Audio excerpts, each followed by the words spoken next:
If your photos have been feeling repetitive lately, it's probably not because you lack talent. It's more likely because your eye just needs stretching. Just like our bodies get stiff when we sit too long, our creativity gets stiff when we photograph the same way over and over again. Most photographers think improvement comes from learning new gear or new camera settings. That is the fun stuff. But artists improve in a different way. They improve by training their eye.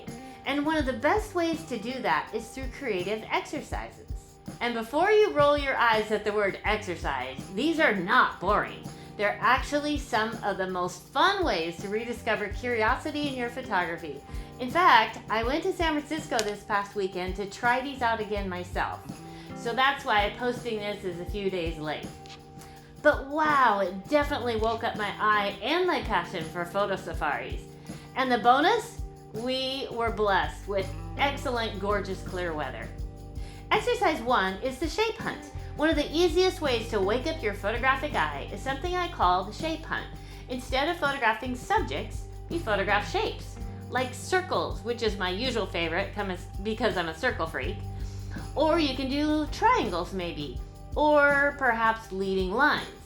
Or like I did on this trip, I targeted vertical lines.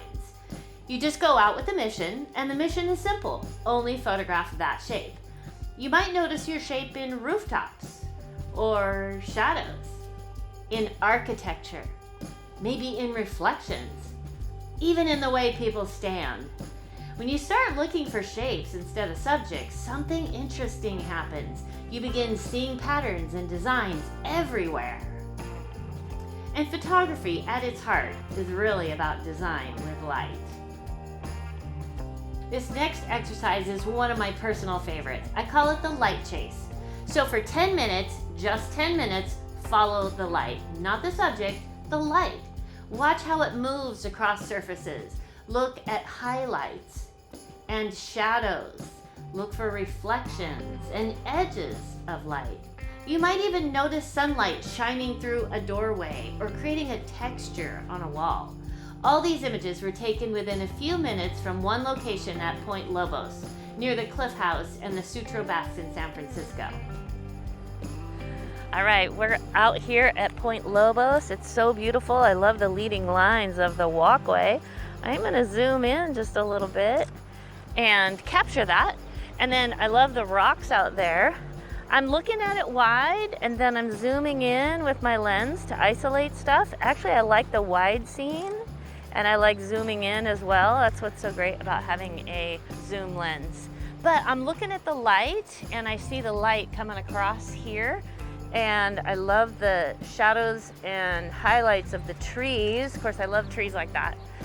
And I'm also gonna zoom in and just get the pattern of just all of the trunks with the mountain shining through in the back. So beautiful. All right, so I'm looking for the light. The light is cross-lit on the trees there, but over here, it's an edge light and very dramatic. So I'm gonna do an overall shot and open up my exposure just a little bit. So I'm gonna photograph this scene.